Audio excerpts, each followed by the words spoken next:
यह बात त्रेता युग की है। पृथ्वी पर अधर्म बहुत अधिक बढ़ गया था। पापियों का विनाश करने के लिए माता वैष्णो ने अवतार लिया। राजा रत्नाकर के यहाँ माता रानी ने जन्म लिया। ब्राह्मणों ने माता रानी का नाम त्रिकुटा और वैष्णवी रखा। राजा रत्नाकर को शिकार खेलने का बहुत शौक था। एक दिन माता रानी अपने पिता से कहती हैं, पिताश्री, आप अपने शौक के लिए इन निर्जीव प्राणियों की हत्या क्यों करते हैं? ये तो घोर पाप है और यह पाप आप व्यर्थ में ही किए जा रहे हैं, मात्र अपने शौक के लिए। ईश्वर ने सभी जीवों को जीने का बराबर का हक दिया है।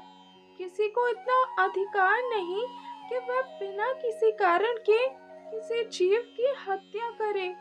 हे पिताश्री, यदि आपको कोई शारीरिक कष्ट दे तब आपको कैसा प्रतीत होगा? अपनी पुत्री की बातें सुनकर राजा रत्नाकर अति प्रसन्न हुए। उन्होंने अपनी पुत्री को जीवन में कभी शिकार न करने का वचन दिया। समय व्यतीत होता है। एक दिन माता रानी अपने पिता और माता से तपस्या करने की कहती हैं। पिता और माता अपनी पुत्री को बहुत समझाते हैं, लेकिन बाद में वह अपनी पुत्री की बात मान लेते हैं। माता रानी तपस्या करने चली जाती हैं। जब भगवान श्री राम अपनी पत्नी सीता जी को खोजते हुए आते हैं, तब उनकी मुलाकात माता रानी से होती है। माता रानी प्रभु श्री राम को अपने मन की बात बताती हैं। तब भगवान श्री राम कहते हैं, इस समय मैंने एक पत्नी व्रता होने का प्रण लिया है, लेकिन कलयुग में मैं कल की रूप में अवतार लूंगा। तब मैं आपसे मिलूंगा। तब तक आप तपस्या कीजिए। माता रानी प्रभु श्री राम जी की बात मानकर तपस्या करने चली जाती। कुछ समय पश्चात कटरा के पास ही एक हंसाली नामक गांव में माता रानी के भक्त श्रीधर रहते थे। वह वैष्णो माता के बहुत बड़े भक्त थे। एक दिन माता रानी ने उन्हें कन्या रूप में दर्शन देकर कहा, श्रीधर, मैं तुम्हारी भक्ति से अति प्रसन्न हूँ। बताओ, तुम्हारी क्या इच्छा है? हे माँ, आपकी कृपा से मुझे किसी चीज की कोई कमी नहीं है, बस एक संतान सुख की।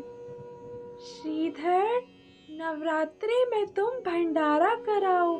सारे गांव को भंडारे में आने के लिए आमंत्रित करो। तुम्हारी मनोकामना अवश्य पूर्ण होगी। श्रीधर मन में सोचने लगा, भला मैं सारे गांव को खाना कैसे खिला पाऊंगा? मेरे पास तो इतना धन ही नहीं और ना ही इतनी जगह जहां मैं गांव के लोगों को बिठाकर खाना खिला सकूं। माता रानी ने कहा, श्रीधर, तुम इस बात की चिंता मत करो और सारे गांव को भंडारे के लिए आमंत्रित करो। श्रीधर ने सारे गांव को आमंत्रित किया। पास ही में भैरव बाबा की गुफा थी। श्रीधर भैरव बाबा को आमंत्रित करने के लिए गुफा में गए और उन्हें भंडारे के लिए आमंत्रित किया। भैरव बाबा ने सोचा, भला ऐसा कौन है जो हमें तृप्त कर सकता है? कोई ना, जाकर देखते हैं। भैरव बाबा जब भंडारे में आए तो वह यह देखकर दंग रह गए, वहां पर 56 प्रकार के भोग रखे थे। सारे गांव के लोग जब कुटिया में जाते तो कुटिया बड़ी होती जाती। भैरव बाबा खाना खाने के लिए बैठ गए। तभी एक छोटी सी कन्या खाना परोसते हुए वहां आई। भैरव बाबा ने कहा, हमें खाने में मांस और पीने के लिए मदिरा चाहिए। यह माता रानी का भंडारा है, यहाँ पर यह सब नहीं मिलेगा। भैरव बाबा ने गुस्से में जैसे ही कन्या का हाथ पकड़ना चाहा, कन्या अंतर ध्यान हो गई। भैरव बाबा भी अपनी दिव्य दृष्टि से माता रानी के पीछे पीछे गए। माता रानी ने गुफा के पास खड़े हनुमान जी को भैरव बाबा को रोकने के लिए कहा और वह तपस्या करने के लिए गुफा में चली गईं। थोड़ी देर में भैरव बाबा भी वहां पर आ गए। हनुमान जी ने उन्हें अंदर जाने के लिए मना किया, लेकिन भैरव बाबा नहीं माने। तब हनुमान जी ने भैरव बाबा को रोकने के लिए उनके साथ युद्ध शुरू कर दिया। दोनों को युद्ध लड़ते हुए कई दिन बीत गए। माता रानी जब अपनी तपस्या पूरी करके बाहर आती हैं तो भैरव बाबा को देखती हैं।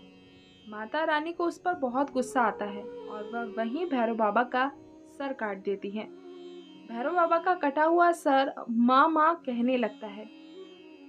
माता रानी को भैरव बाबा पर दया जाती है और वह भैरव बाबा से कहती है, हे भैरव, जो भी व्यक्ति मेरी यात्रा को आएगा वह तुम्हारे दर्शन जरूर करेगा।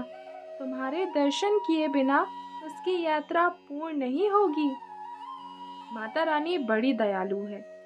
जो भी सच्चे हृदय से माता रानी को याद करता है उसकी मनोकामना अवश्य पूरी होती है। माता रानी आप सभी पर कृपा दृष्टि बनाए रखे। जय माता दी।